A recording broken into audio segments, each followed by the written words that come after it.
Deputy Commissioner Megan Cunningham, Executive Director of the Southeast Side Environmental Task Force. You'll hear from her shortly, Olga Batista, and members of our Environmental Equity Working Group. Today is a very special day, one that highlights the core tenets of my administration's environmental agenda, an agenda that centers race, class, and gender as we design environmental solutions.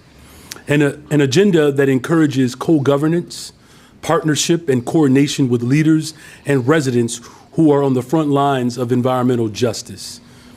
And an agenda that determines the root causes of our environmental inequities by analyzing data and the lived experiences of our community residents so that we can better guide our actions to mitigate environmental burdens in our city. The Department of Public Health and the Office of Climate and Environmental Equity have been working hand in hand with community leaders, environmental justice advocates, and organizations to develop what is known as the Cumulative Impact Assessment. This was a citywide, full force of government project to provide data on how environmental burdens and other stressors may vary in impact across the city. The effects of climate change and environmental stressors aren't felt the same from neighborhood to neighborhood or community to community. We know that decades of disinvestment in our South and West Side neighborhoods have led to inequities that negatively impact housing, health, the local economy, and of course, the environment. These are impacts that are felt over time and widen existing inequities in our communities. And that's why an important principle of the Cumulative Impact Assessment Project is how we center the voices and experiences of those who live with these issues every single day. In the greatest city in the world, no neighborhood should have to suffer the burdens of pollution more so than any other neighborhood. In fact, the time to act on environmental justice is now.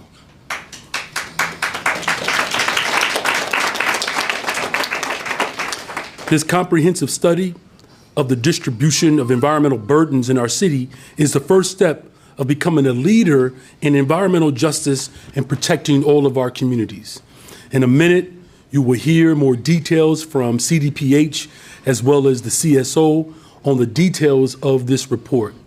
Before then, I will say the assessment confirmed what we already knew, that neighborhoods like Austin, East Garfield Park, Inglewood, Humboldt Park, Pullman, North Lawndale, Little Village, McKinley Park, South Chicago, Roseland, and South Deering are some of the most burdened by pollution and the effects of environmental exposures. But now we have a roadmap to combat those inequities. This assessment includes dozens of specific and actionable policy changes and investments that can be implemented in coordination with our departmental leadership. For example, we can expand the city's community air monitoring network through CDPH. We can increase community benefits like trees, vacant lot greening, and expanded waste collection through DSS. And we can make proposed changes to municipal codes and regulations through updates to zoning for manufacturing, recycling, waste-related, and other industrial uses through DPD. Many of our departments have a role to play when it comes to advancing environmental justice, which is why this report was a full force effort. In fact, our work ahead will require the full power of city government. And as mayor of the city of Chicago, the full power will be administered under my leadership. Departments will continue to advance their commitments as outlined in the report and center equity throughout implementation. And the city of Chicago will continue to partner. Most importantly, the city of Chicago will continue to partner with our frontline communities and environmental justice groups so that they have a seat at the table where decisions that impact the environment in their particular communities are being made, ensuring that we are moving in the right direction, centering our work around the people who are most impacted. That is the hallmark of this administration. And in months to come, together, we're going to work to build support for a new ordinance that aims to protect all Chicagoans from the cumulative impact of environmental burdens and ensure our residents live in healthy, sustainable communities. I want to thank the many leaders, the city departments, community groups, and partners who have contributed their time, expertise, and their lives and bodies and resources to the Cumulative Impact Assessment process. We are not here without the people. And so make no mistake about it, that the work and the tireless work and commitment that people have made to bring this to the attention of my administration, those are the voices that will ultimately lead and dictate how we actually govern. And I'm proud that we have taken the first step. And I greatly appreciate the work that has been done, and I'm looking forward to the work ahead. Chicago, we will be the leader when it comes to environmental justice. Thank you all very much, and with that, I'd like to welcome Olga Batista, Executive Director of the Southeast Side Environmental Task Force. A true advocate, 10th Ward in the House. Sure. My fellow community members, today I stand before you with great anticipation and hope as we embark on a transformative journey guided by the release of an impactful report by the city. This report not only highlights the cumulative impacts that have shaped our environmental justice communities, but it also paves the way for a future where we can proactively address these challenges and ensure that justice prevails. The report emphasizes the need for the city to go beyond mere acknowledgement and take bold steps to reshape our landscape, both literally and figuratively, because it also calls for a fundamental shift on how and where development occurs through land use, planning, and zoning reform. It urges us to hold companies more accountable when they cause harm, underscoring that accountability is not just a moral imperative, but a necessity for our collective well-being.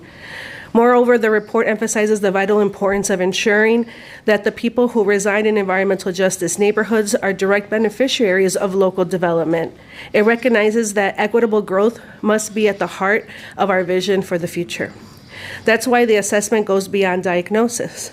It offers concrete policy proposals aimed at establishing new governance structures, authorities, and resources dedicated to promoting and demanding environmental justice. We look to our City Council in the months ahead to introduce and pass an environmental justice cumulative impacts ordinance.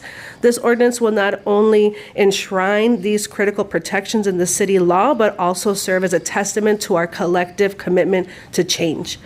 In this endeavor, we must continue to collaborate with the mayor, city council, and our community and business leaders. Together, we can prove that economic development and environmental justice are not mutually exclusive, but rather can coexist. They are not just possible, but they are necessary for a better, safer, and stronger city. While there's much work ahead, this report marks a significant first step. One taken together with agencies, government, and our community, it illuminates the path forward towards a Chicago where equity, health, and justice prevail for all. In closing, let us embrace this opportunity to redefine our great city, not just in terms of infrastructure and development, but in terms of our commitments to justice, fairness, and the well-being of all of our citizens. I think that together we can ensure that Chicago thrives in a healthy and equitable way for all its residents. Thank you so much, and let us march forward to a brighter and more just future together.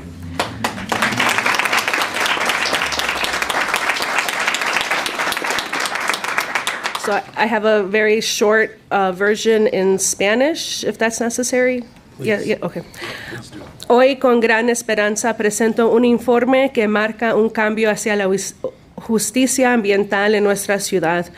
Este informe urge a la ciudad a tomar medidas audaces, reformando el desarrollo y responsabilizando a las empresas por sus acciones. Destacamos la importancia de que las comunidades de justicia ambiental se beneficien directamente del desarrollo local. Por eso proponemos nuevas políticas y una ordenanza de justicia ambiental que se presentará a los fines de este año.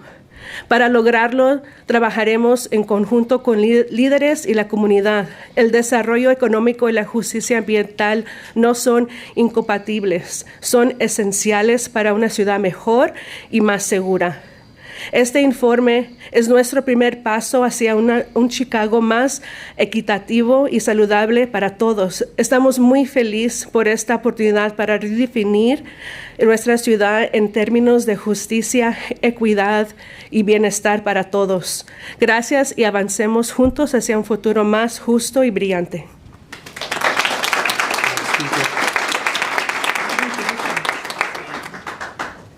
Now we're going to hear from Angela Tovar.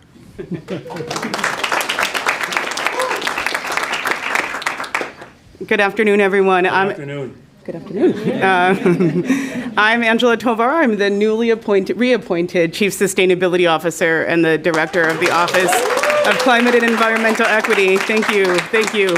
I want to begin by just talking about how proud I am to stand here with this collective group of dedicated leaders and even more folks that are sitting here in the seats. This was an effort, that was a charge from our mayor, right, to think about co-governance, but we stand here with him and then with our elected leaders, our community leaders who represent frontline organizations, my colleagues from the Office of Climate and Environmental Equity and CDPH, and we're here to share the Cumulative Impacts Report. This report marks a significant milestone in our journey as a city towards a more just and sustainable future for Chicago. This is not just a report that is a compilation of data. It's a testament to the power of shared ownership. It's a testament to the dedication of our frontline leaders and to this collective group's unwavering commitment to environmental justice. Before we delve into the specifics of the report, I want to emphasize the importance of community co-development throughout this process. Chicago's strength lies in our vibrancy and the uniqueness of our communities, something that our mayor often refers to as the soul of Chicago. This is why we actively came together with local leaders, prioritizing leadership from communities that have been long ignored, communities that bear the burden of environmental injustice, and communities that have been historically left out of the table and the decision-making process. It's up to us to ensure that their lived experiences help shape policies and actions to undo environmental harms and to shape our vision for a sustainable future in this report and beyond. Through community co-governance, policy co-development, and continued coordination on environmentally pressing issues, we ensure that our city subscribes to the very foundation of environmental justice, being inclusive and allowing the wisdom of those most impacted to guide our path forward. The process to co-development and recommendations in the CIA has proven once again that environmental injustice is not a standalone issue, but one that intersects with health, with education, housing, and economic opportunities. Therefore, we called on our colleagues in our city departments to help develop a whole-of-government approach and to support our working groups in tackling these issues comprehensively. This approach led to us breaking down silos, sharing knowledge and strategies, and identifying new policies. And the work doesn't end here. The release of this report is not the conclusion, but really the beginning of a new chapter in Chicago's journey towards environmental justice. A Chicago where we put the health of our people first, our communities first, and our planet first. Armed with this roadmap, we must now turn our attention to actionable solutions. We work together in continued partnership on a suite of policies and operational changes that address the disparities identified in this report, and to also invest in equitable clean energy, improved air and water quality, creating green jobs, and ensuring access to environmental benefits across all of Chicago's neighborhoods. I want to express my gratitude to the residents of Chicago, many who came out to our numerous community meetings, the leadership here in our room, our policy co-chairs, our offices of climate and environmental equity in the Department of Public Health, and our department colleagues, all those who have contributed to this report. Let's embrace this moment as a call to action to build a Chicago that truly leaves no one behind, a city that thrives sustainably and justly for generations to come. Thank you, and I will now turn it over to our Managing Deputy Commissioner, Megan Cunningham of CDPH.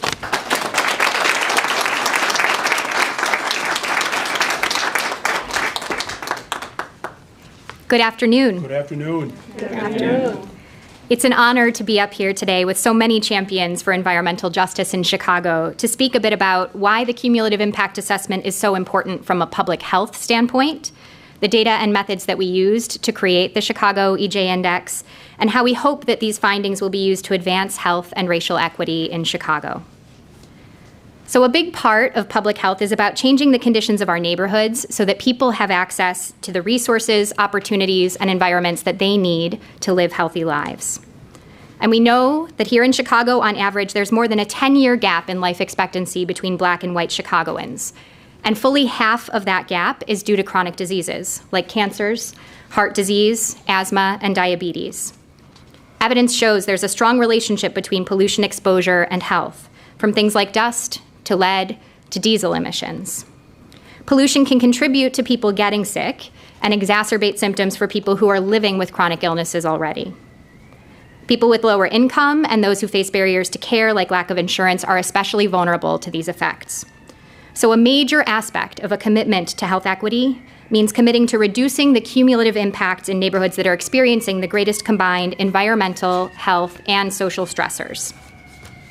So, as in all things with public health, we need to start with the data and understand where in Chicago are people most vulnerable based on these cumulative impacts. CDPH first began looking at this question back in 2020 when we published our Air Quality and Health Index. And this was an important step forward, but it was limited in a couple of ways. First, the Air Quality and Health Index only focused on air pollution. That index did not incorporate other forms of pollution exposure that can happen through media like water. Second, we relied exclusively on quantitative data. At that time, we did not incorporate important lived experience to understand the ground truth in our neighborhoods. So with the cumulative impact assessment, we have now taken a more fully comprehensive approach. And it started with building relationships with community partners who live these issues every day. Before doing any data analysis, we listened. We analyzed years' worth of public comments and compiled a community input summary with themes to help guide our analytic work. And then we formed a data and methods working group with representation from EJ organizations, many of whom are here with us today, to select our analytic model. And we consulted with technical experts from academia and various public agencies like the US Environmental Protection Agency. We checked our work through engagements over the summer months with people who live in EJ neighborhoods, and ultimately we selected 28 indicators for inclusion in the Chicago EJ Index, including measures of environmental exposures, environmental conditions, sensitive populations, and socioeconomic factors. And all of that resulted in the map that you see here today. And because it's very small and far away, here are a few key takeaways.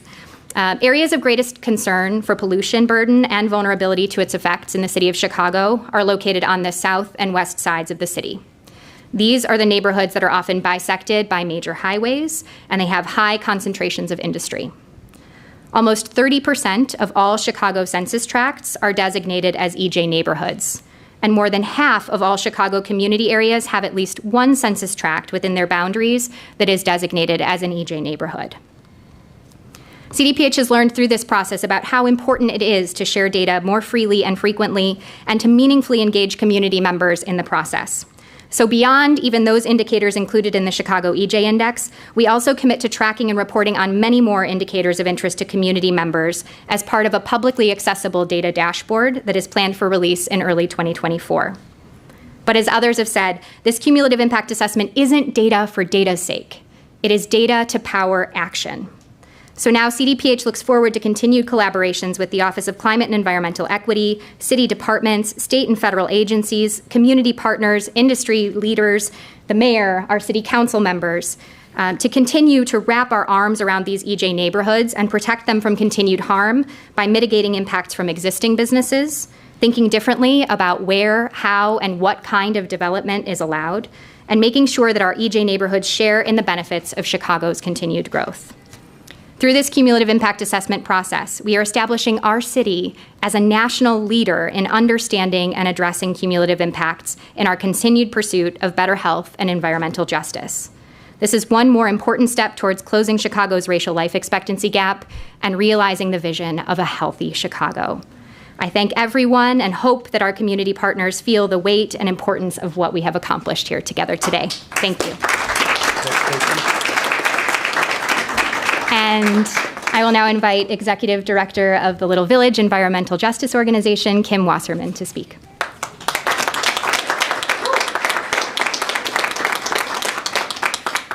It's crazy to be standing here right now. Sorry. Good afternoon. My name is Kim Wasserman. Good afternoon. As mentioned, I'm the Executive Director of the Little Village Environmental Justice Organization. It truly is an honor to be here today with our Mayor, Brandon Johnson, newly appointed Chief Sustainability Officer, Angela Tovar. That's right. And the amazing EJ leaders and allies who have been both leading and supporting the Cumulative Impact Assessment released today. I think it's important to start by acknowledging the work that Black and brown communities across Chicago have done over the last 30 years for the right to clean air, clean land, and clean water that has helped get us here today. In that fight, we have become scientists and planners to prove environmental racism is happening and how it's impacting us, and to show how land use, zoning, permitting, public health, transportation, and so many other policies and practice by the city have directly driven or exacerbated environmental racism in our communities and in the city. My apologies, because in my 25 years of doing this work, I never thought once that I would be standing here today, hearing the words environmental justice, hearing the term environmental racism come from the mouths of our elected officials. To have been told for 25 years that if we don't like what we're dealing with, we simply must move. To be told that asthma tax are a cost of living in Chicago.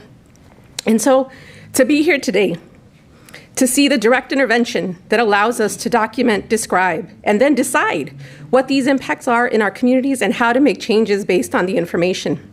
The administration, city council, and all the city departments need this information to protect communities like ours on the front lines of impacts. And it's crucial to ensure that this actually delivers changes in a material living condition to residents of EJ communities.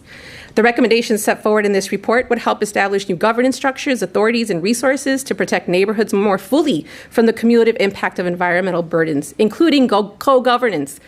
Co-governance.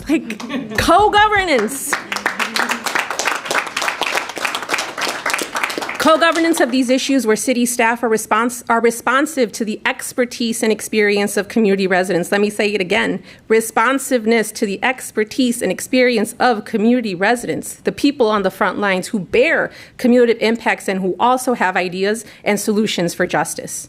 We look forward to continue working with the Johnson administration in advancing and implementing specific policy changes, gathering additional data and analysis in the public-facing dashboard, and continuing to strengthen community engagement across the city. Thank you for your time today, and thank you, Mayor, for giving us a chance to breathe.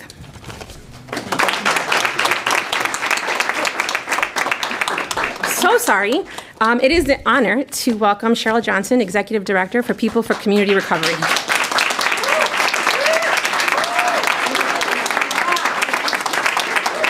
Darn, Kim, you got me crying over there. You know, because you brought up so much emotion. My name is Cheryl Johnson, and I'm a long-term resident of Allgale Gardens, one of the neighborhoods in the Riverdale community. My mother, Hazel Johnson, is known as the mother of environmental justice, not just nationally, but internationally. I've been doing this work. See what you did? 40 years. I've been doing this work 40 years and come to the point to see that we are going to change the environmental conditions in our community little steps at a time. It took us 40 years to get here. My mother said 40 years ago that if we don't get our act together, we're going to see a difference in the change in the weather pattern. We call that climate change today. This is real, y'all. It's not just about, I don't have to hear no more that it's just about pollution in Allgale Gardens. It's about the environmental quality for all of us in this city. It is difficult. I don't have to listen to the ramblings of the past that say, well, why not your neighborhood to be polluted? Why not from this same council or government that I'm standing here right now today? And thank you, Mayor. for bringing it to carry this mantle on, because it's just the beginning. And it's going to take a whole lot of hard work to get here, because I'm telling you, I went through the hard work. I went through being blackballed in my own city because I wanted justice, environmental justice for my community. I can say that freely today that I'm free. I'm free. I can breathe in my own city that neglected us for so many years. Fortunately, my mother had to take it nationally for us to get right here where we at today. And I just hate that she's not here to appreciate, to understand that the work that she have done is not in vain. It is the beginning of bringing us all together, because the reason why I love this work, because I've been doing it for 38 years, 44 years with her, but she decided to pay me only for 38 years. But that's fine. You know, so we're here to do this work together, y'all. We can't do it individually, even though we spearheaded it. But I tell you, this is the beginning for us to have a vibrant, healthy city of Chicago. And now council person ain't got to tell me that it's coming in your neighborhood again. Why not your neighborhood? And I want to thank everybody who put in this hard work, because it wasn't easy. Angela, I love you to the bone. Because if no boy had that vision and that expertise and our community as scientists for our own neighborhood, we wouldn't be here standing here today. So I just thank everybody who put in this hard work, but it's only the beginning. Thank you. And I would bring my mayor, my namesake now, but I'm older than you, back to the podium. Thank you. Thank you all again. We'll take a couple of questions here. I just want to emphasize the importance of why we lead with love. You know, I know it's a radical idea that the city of Chicago is adjusting to, but that's who we are. We lead with love. And again, to be compassionate, collaborative, and competent. That's what the city of Chicago has desperately called for, and that's what the city of Chicago has. Mayor, I'm not in charge of this process, so. Hi, everyone. Good afternoon. I'm just the mayor. We'd like to start with on-topic questions, if any media in the room. Right here? Are you one again? Hello, Mayor. Well, you know, I'm persistent. I've been at it for a while, too. Not as long as those folks. But Michael Hawthorne from the Tribune. A lot of you talked about this being the beginning of a lot of hard work. There's been hard work to get here. There's a lot more ahead. Is the only way that there's going to be actual meaningful change is if the city abolishes the planned manufacturing districts? Well, I mean, I think in order for us to have meaningful change is that we actually have to bring people together and rely upon the expertise of the folks who are most impacted. So change doesn't start with just simply abolition. Change starts with actually coalition. And that's what we have today. Now, as far as any specific dynamics to how we make sure that industry is far more responsible to the neighborhoods that are most impacted, again, there's a co-governance structure that will help lead the way. Listen, every single department, sister agency attached to this office, to this moment, has a renewed responsibility to ensure healthy, sustainable communities. Hi, Maxwell Evans with Block Club Chicago. I know you'd mentioned an expanded community air monitoring program is one of the aspects of this. Could you expand a little more on what that means and what that looks like from the city? Well, I think what Megan was alluding to, that it had some limitations to it because it only measured air quality.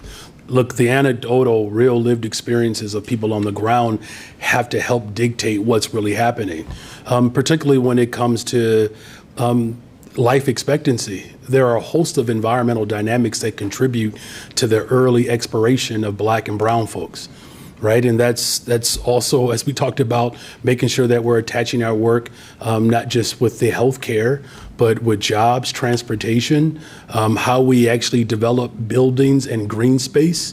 There's a whole host of dynamics that will play a part in transforming our communities and really making sure that we have environmental justice. Things as simple as having natural rain barrels. We call those trees.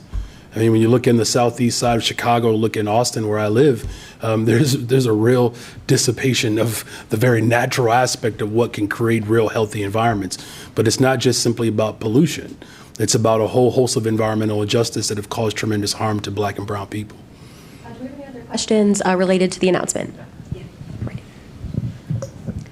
Gail Prince, Director of Chicago Center for Health and Environment from the University of Illinois and the University of Chicago. So my question to you is, how can you leverage the resources at the federal level? First, by working with Mike Reagan at the EPA, who had a great interest in some of the issues that were taking place in Chicago. How could you get those resources to play in building out what you're doing? It's a good question. Angela and I have talked about this, particularly around the Inflation Reduction Act, that there are a whole host of dynamics that will be available to cities across the globe. This is why this is such an important part of that effort, because you want to make sure that there's a structure and an infrastructure that's available to receive access to those federal dollars, and clearly Chicago is well positioned for that. Thank you for that question. All right, we're going to take it to the back to Erin.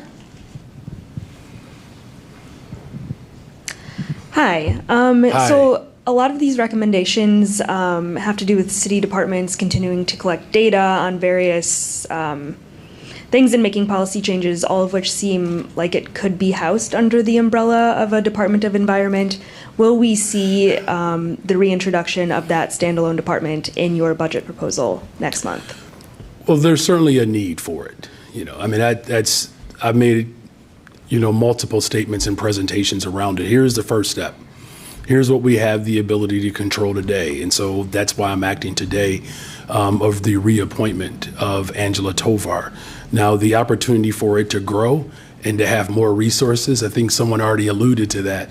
I don't know if that was Cheryl Johnson who talked about essentially her volunteer work. And for so long, government has relied upon the goodwill of volunteers to tell the people of Chicago what they already knew.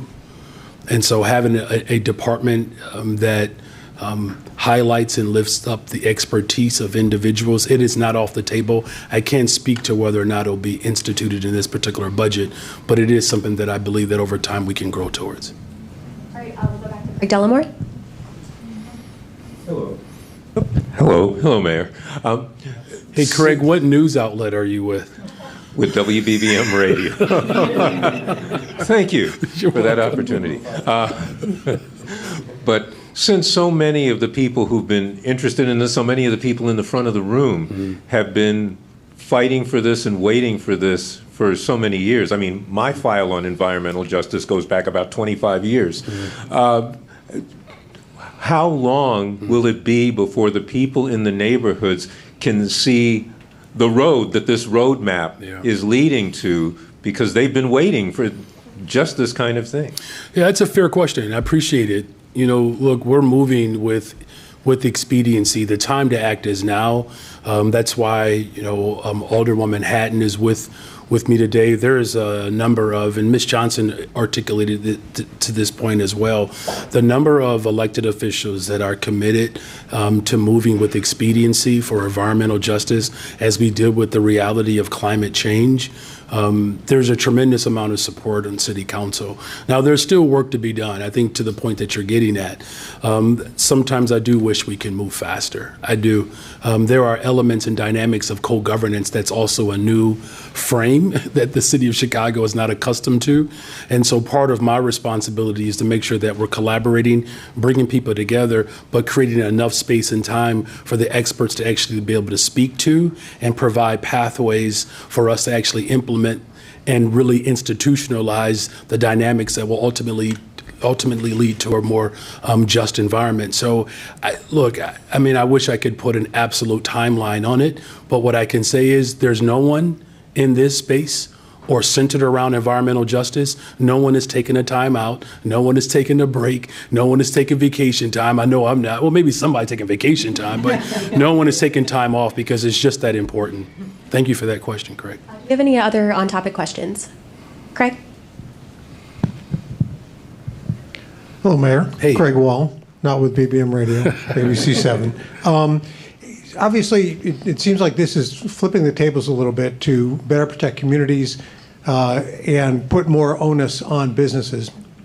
Can you speak to how this is likely to impact current businesses and the potential of bringing in new businesses? Is this a shot across the bow to them about pollution? Well, it's not just businesses, it's also government buildings.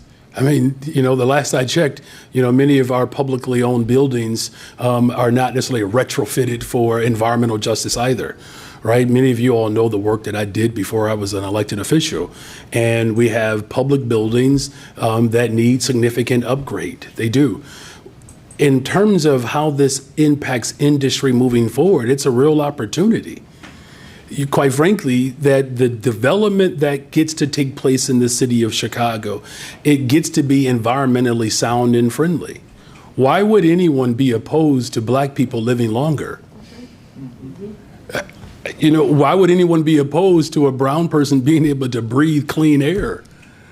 I don't know any industry that says, listen, I want black people to die younger and have worse lives.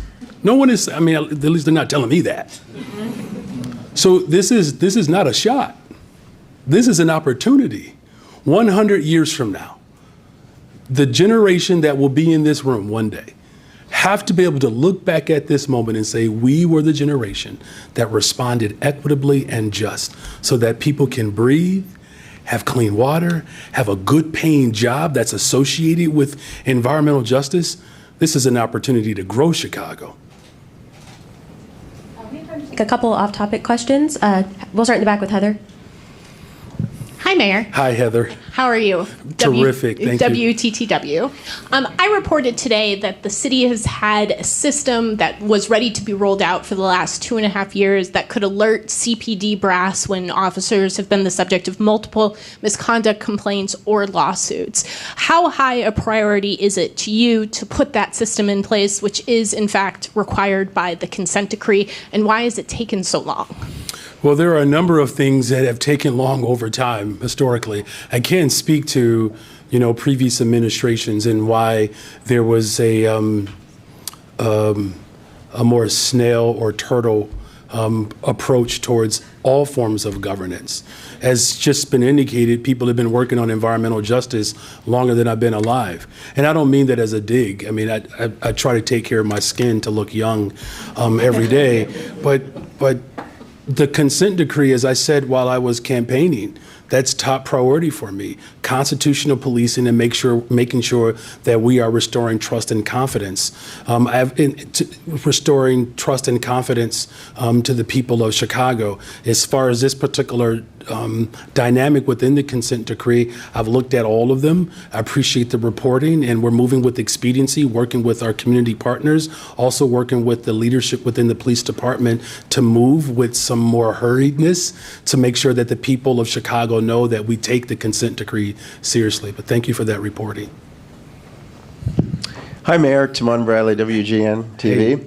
I could play nice and ask about the lead pipes, given we're talking environment, but I won't do that unless you wanted to weigh in. So you're going to play mean? I think I'm trying to sneak in 2 questions. Okay, all right. You're so good. If you could just update us on the status of the effort to replace the city's lead pipes, what you think about that. But I wanted to ask about Mexican Independence Day celebrations over the weekend, because I guess there's really 2 camps of thinking on that. One, it's a celebration, and cities are where people go to gather, and folks are having a good time. But at the same time, there's a public safety piece. There's an inconvenience for residents of the Loop. So, what did you make of how things went with the Mexican Day celebrations over the weekend? Well, I will say, look, the lead pipes being replaced, that's something that is still front and center in my administration. As everyone knows in this room, the impact of lead, particularly with black and brown communities, it is absolutely horrendous. And I'm going to be in D.C. again this week with having a host of conversations around a variety of dynamics, and this is one of them. There's a motto that has been used in Newark, New Jersey, that has caught my eye. But there's also a matter of workload and scale and who gets to participate in the removal of those lead pipes and the jurisdiction that homeowners have versus the city of Chicago has. So it's a complex dynamic, but it's not something that is insurmountable. We'll figure it out.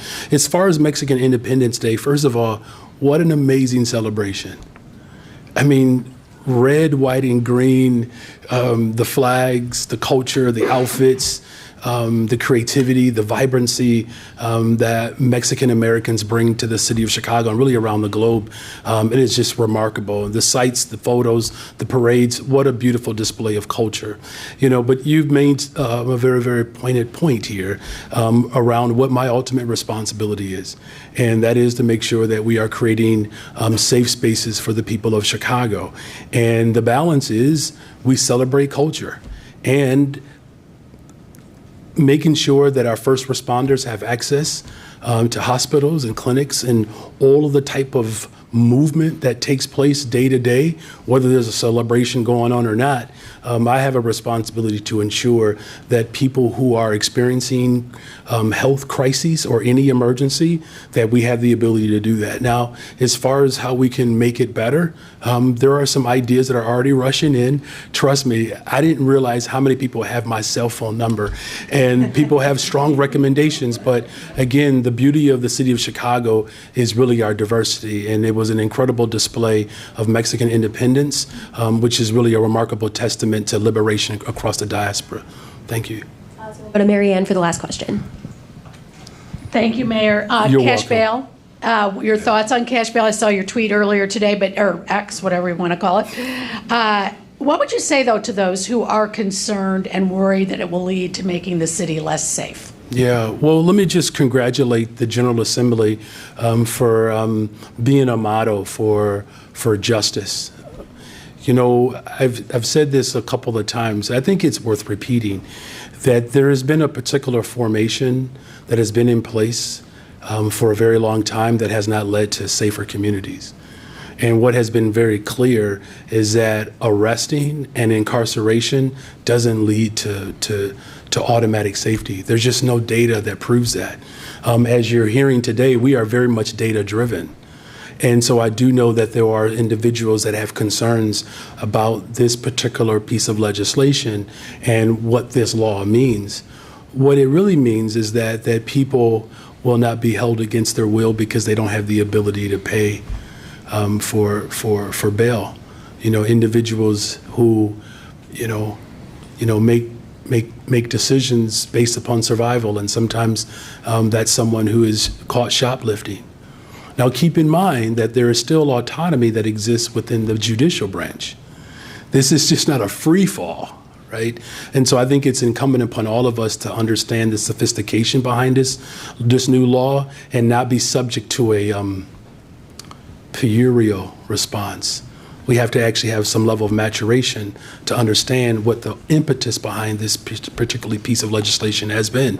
And the fact of the matter is that the formation of locking people up, incarcerating people, we're talking about since the 90s, really, when it really began to go into a very spiral out of control, it just hasn't yielded the type of results that people want. A better, stronger, safer Chicago means an equitable and just society. Thank you all very much. We're going to have everyone hold for a group photo.